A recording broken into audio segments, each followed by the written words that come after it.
Many of the scandals of the Trudeau era should have been involved jail time. I mean, Trudeau broke the criminal code when he took a free vacation from someone with whom he had government business. It's just like it's right there in the criminal code. If the RCMP had been doing its job and not covering up for him, then he would have been criminally charged. Conservative leader Pierre Poilievre was on a YouTube show last week where he shared some thoughts about former Prime Minister Justin Trudeau. And again, he probably violated the criminal code in the SNC-Lavalin scandal. These would normally have led to criminal charges, but of course the RCMP covered it all up, and the leadership of the RCMP is just frankly just despicable when it comes to enforcing laws against the Liberal government. These are serious allegations to make against the National Police Service, and they weren't the only controversial remarks he's made recently. Poilievre took to social media to say Nazis were, quote, socialists, and called the Trucker Freedom Convoy, which effectively shut down Ottawa's downtown core, a peaceful protest. All of this has left some people asking, is Pierre Poilievre okay right now? Robyn is one of those people. She's an opinion writer at The Globe, and she's here today to unpack what Poilievre's been saying, what we should make of it all, and what it could signal about the future of his leadership and the state of the Conservative Party. I'm Cheryl Sutherland, and this is The Decibel from The Globe and Mail. Hi, Robyn. Thanks so much for being on the show. Hi, thanks for having me. So Pierre Poilievre recently did a sit-down interview with the Northern Perspective YouTube channel, and he made some controversial comments that have gotten a lot of attention, including calling the RCMP despicable. What was your reaction to that?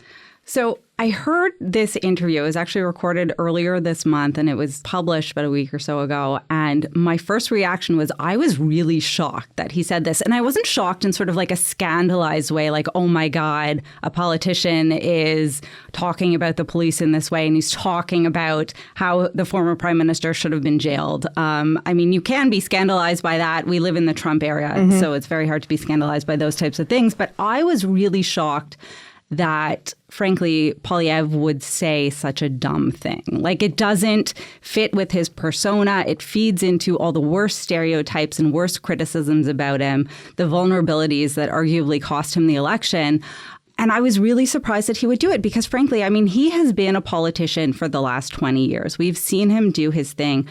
And he just gets better and better from a political perspective. Like, he is very good at managing his image, about controlling what he says, about putting out the perfect statement. Like, his image is quite manufactured and it's quite disciplined. And the fact that he would go out there and say something like this, particularly when the question wasn't really about that. The question was about, you know, how would you handle scandals like this if you were prime minister and this was your government? So really, that was my reaction. It was, what is up with Pierre Poilievre? Why is he making this sort of mistake? Yeah, and it was interesting. I actually watched the part of this YouTube episode, it was a 30-minute episode, but this was like a very small bit of the about 3 minutes long. And you're right, like it was just a question about how would you react to the scandals. And it wasn't very passionate. It was just like he kind of just said it. Yeah, I sort of thought it was one of three things. One, I thought, okay, maybe this is a deliberate choice. Maybe this is strategy. Maybe he is thinking about the leadership challenge that he's going to have to face in January. And maybe he's worried about his prospects. Maybe there's some disgruntlement within the Conservative caucus and he needs to play to the classics. And I guess the classics in this case is talking about Justin Trudeau being in jail. I don't know. I'm not in the Conservative Party. So I thought, okay, maybe that's number one. Maybe number two, he's playing some degree of 4D chess and he's trying to like provoke the libs by saying something really controversial and he's trying to get people angry at him. And in that way, it'll sort of galvanize his base. Or I thought number three, he's just angry, frankly. Like, he is upset about how this has all turned out, because if you look at what's happened to him over the past year, he went from the highest of highs. Like, he was supposed to become the prime minister. And that didn't turn out for him. And that did not turn out for him. And the guy that arguably cost him his job is out on a yacht somewhere making out with a pop star. And I think you're talking about Trudeau and Katy Perry right there. Exactly, right? So my inclination is it's the latter, that it wasn't strategic at all. It was just something that he felt and something that he wanted to say. Does it seem unusual to you that the leader of the Conservative Party, which is typically the law and order party, is calling out the RCMP like this? Yeah, it's definitely off-brand, right? Because the Conservative Party, as long as it's existed, has really been in support of the police and this incarnation of the Conservative Party in particular. Yes. And over the last couple of years has really been about the idea that law enforcement doesn't have the tools it needs to maintain law and order, to keep criminals off the street and so forth. And they've laid responsibility with the governing Liberals. So it's off-brand. It doesn't make a lot of sense. Poilievre did come out on Monday with a statement that he emailed to reporters basically saying, my comments about the RCMP weren't about law enforcement generally. I was referring specifically to the former commissioner of the RCMP, Brenda Lucki.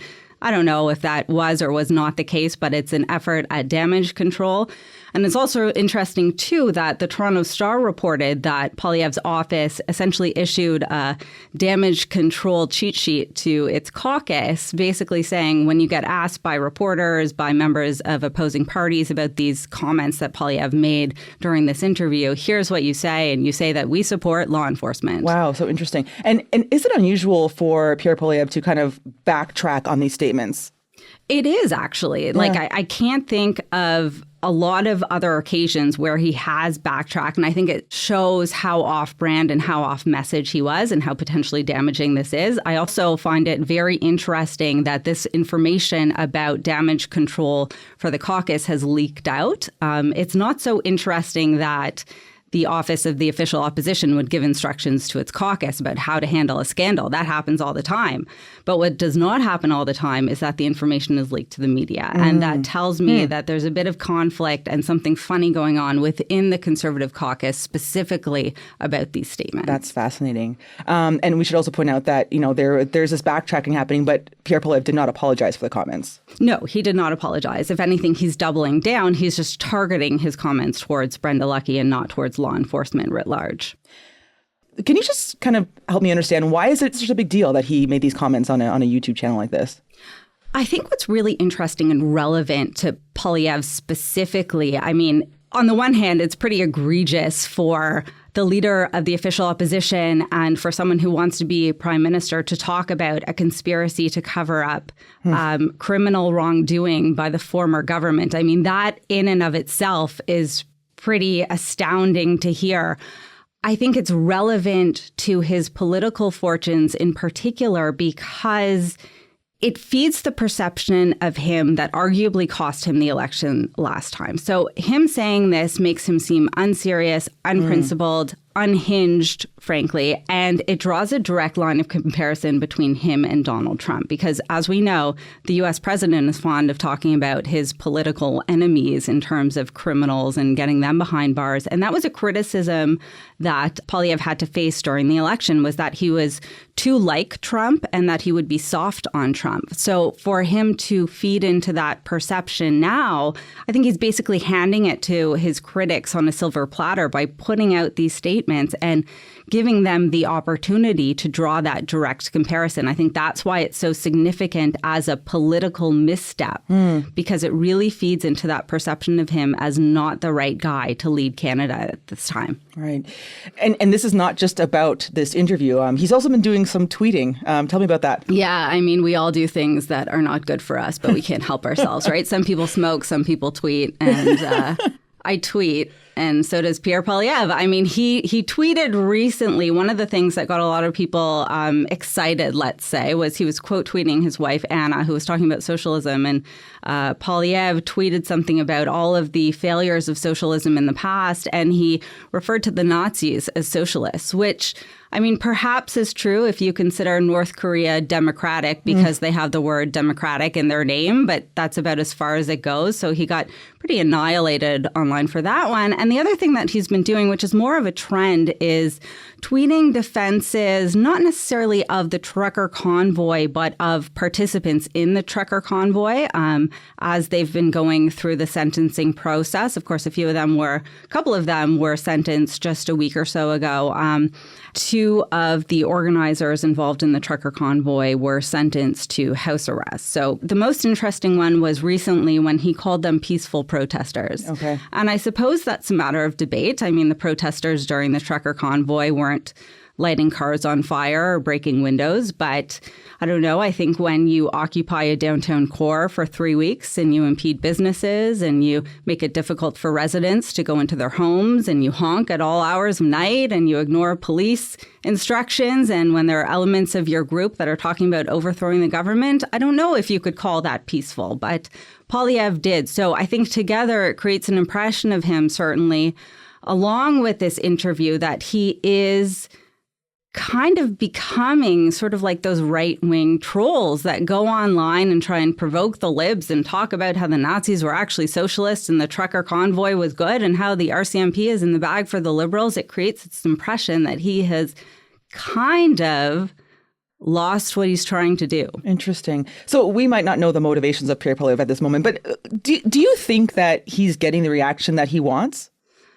I don't think he is, because I think if he was getting the reaction that he wanted, he wouldn't be backtracking. He wouldn't be issuing these clarifications and these statements. I mean, I think, as you say, it's hard to get into his head, right? I don't know what his motivation is. I think if this was a deliberate strategy, then whoever came up with the strategy should be fired. And if it's Pierre Poilievre, that makes things kind of complicated, right?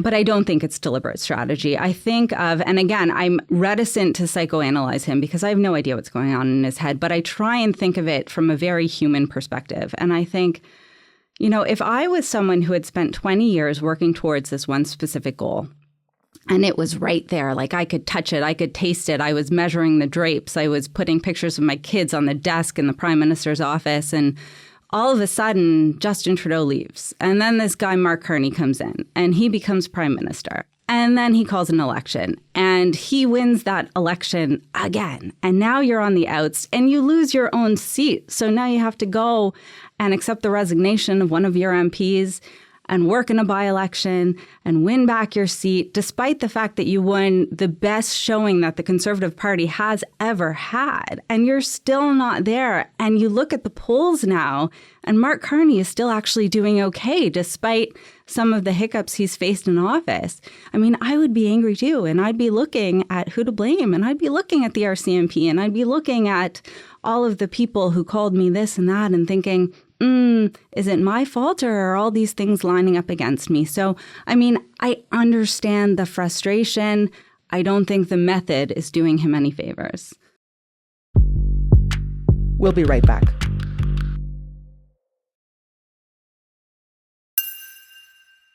So, Robyn, how is this all being received by the Conservative Party? The Conservative caucus is quite disciplined, usually. So we're not hearing a lot from the caucus itself, other than the leaks about the instructions that came out from Pierre Poilievre's office. What was interesting, though, is last week there was an op-ed published in the Toronto Star by Dimitri Soudis, who was high up in Stephen Harper's government, and it just annihilated Poilievre for these comments and for his behaviors, really, since the election and during the election. He said that the principled, serious, and credible Conservative Party that was established under Stephen Harper is falling apart under Pierre Poilievre. And it's not necessarily a new criticism. We heard it from Ontario Premier Doug Ford. His campaign director, Corey Teneycke, during the election was repeatedly going after Poilievre for not pivoting during the election, for not being serious, for sort of keeping up with his somewhat juvenile shtick of slogans and attacks and those sorts of things during the election. So it's not a new criticism, but I think that failure to pivot is becoming even more apparent now. How much weight does someone like Dimitri Soudis have in this conversation? It depends on who you ask, frankly. Yeah. I think he does a lot to outsiders as well. I don't know how involved he is in the current incarnation of the Conservative Party, but when someone like that, who was part of the federal Conservatives, there's a big divide between the provincial Conservatives in Ontario and the federal Conservatives in terms of ideology, in terms of their fidelity to conservatism. There's a whole topic that's outside of this that we can talk about with that. But I think Soudis does carry some weight. Mm-hmm. I don't know how representative he is of the Conservative caucus itself, but of the Conservative brand, he's still a a quite credible name. So it's something that's making people take a second look at what's happening within the Conservative Party. There still isn't a credible challenger that would pose a significant risk to Poilievre's leadership in January. That's right. He's up for leadership review in January. Right. He is up for a leadership review. So right now it looks like he's still got that solidly in the bag. But we know from last year, like a lot of things between December and January can change, right? That's a funny time of year. We lost a prime minister around that time. So right now it looks like his grip on the leadership is still quite strong. But a few more mistakes like this, that could change. And you mentioned something earlier about how the fact that there was that leak to the media about this strategy of how to deal with these comments. That's a very interesting thing to point out, that something's going on in the Conservative Party there. Right. Those leaks don't happen all the time from the Conservatives, and you usually don't see it a lot from opposition as well. Like in the government, people sometimes feel constrained in caucus to have their voices heard, and that's generally where we see the leaks come from. For a leak to come from an opposition party at this point, you stop and take note and you wonder what's going on. Yeah. So let's talk a bit about how Pierre Poilievre attacked Trudeau in this conversation. So questioning the RCMP is a pretty big deal for the opposition leader. And Poilievre was questioning the RCMP in reference to Justin Trudeau, who, of course, is not our prime minister anymore. Why do you think he's still going after Trudeau? Oh, he's not over him, right? Trudeau is gone. He's gone, man. He's not coming back. I think, well, first of all, it's a bit of a tangent, but what I found so interesting about the Poilievre-Trudeau dynamic is I think in politics there's a lot of theater, right? And people will argue in the House of Commons or in front of the cameras, and then they'll go back home and they'll shake hands and ask each other about their kids and stuff. I think there was a general dislike between these two guys. I think that was really genuine, actually.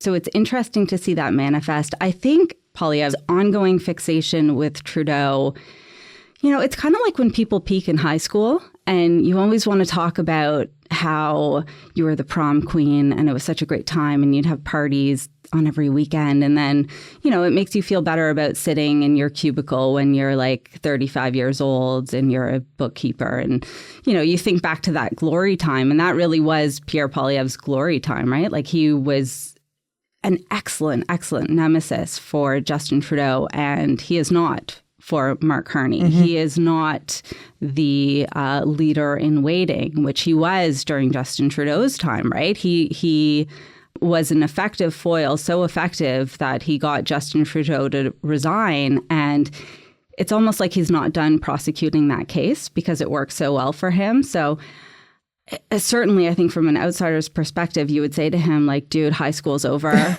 I know you did great. I know you loved it, but it's time to move on. I think he's in that space right now where he's still thinking about high school and thinking about how fun it was to be, you know, the high school quarterback and all the girls loved you. But that time is gone now, right? You've got some bookkeeping to do.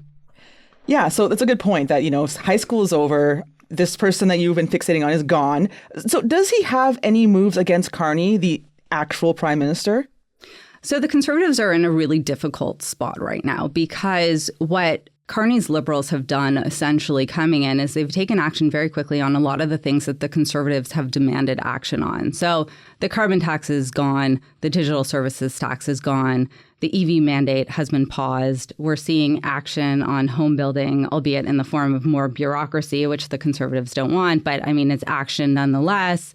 We're going to get new measures to address bail reform. So all of these things that the Conservatives have been pushing for are happening in one way or the other. And that puts the Conservatives in a tough spot because how do they oppose something like that? Well, they oppose it by saying this isn't going far enough.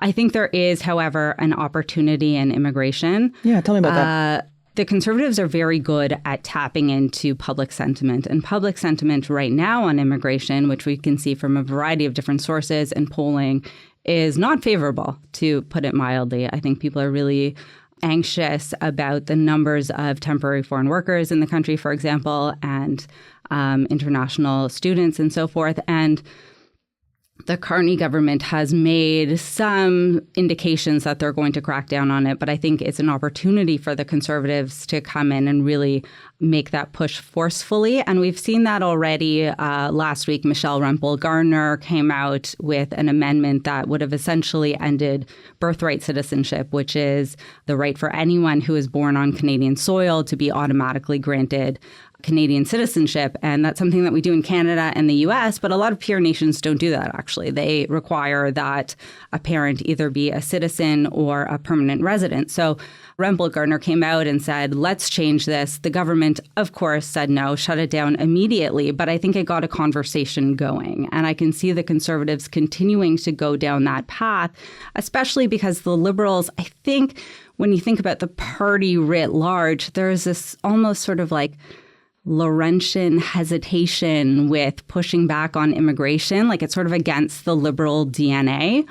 So I think there is a real opportunity for the Conservatives there to take this issue, exploit it, and make it something that really defines them. Are they seeing support for this push? They are seeing support. I mean, this particular proposal went nowhere, as I think everyone sort of expected, but they can see the public increasingly getting on side. And I think if they need to find attention and a way to distinguish what they are talking about compared to what Carney is doing, that's an area that they can do that. So, Robyn, you've argued that perhaps Poilievre is playing this 4D chess here. Let's entertain the idea that he could be playing 4D chess. He's really strategizing here with his message. Do you have any sense of what that game could be? Like, can you see a way through to a long game that ends with a Prime Minister Poilievre? Not the way it's going, frankly. I don't think so, because I think in this moment right now, if there were to be, the budget were to fail, for example, and we've got an election right away, I don't think the mood of Canadians has changed significantly enough to elect this guy who is talking about RCMP conspiracies, frankly. I think if you look at polling, some opinion has changed in terms of our ranking of most important issues. So during the election, it was Trump and tariffs and the U.S. and potentially being annexed and all of those things. And we can see in the past couple of months that sort of faded. But cost of living again. Exactly. Cost of living and housing and all of those old concerns are creeping back up, right?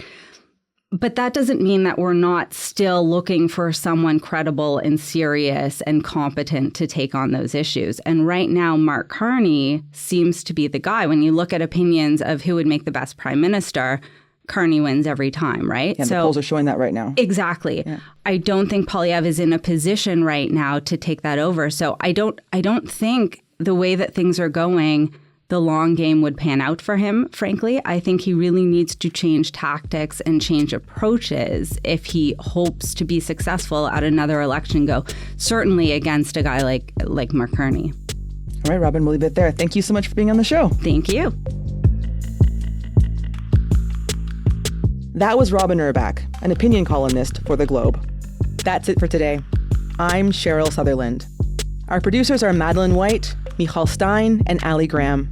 David Crosby edits the show. Adrian Chung is our senior producer, and Angela Pacenza is our executive editor. Thanks so much for listening, and I'll talk to you soon.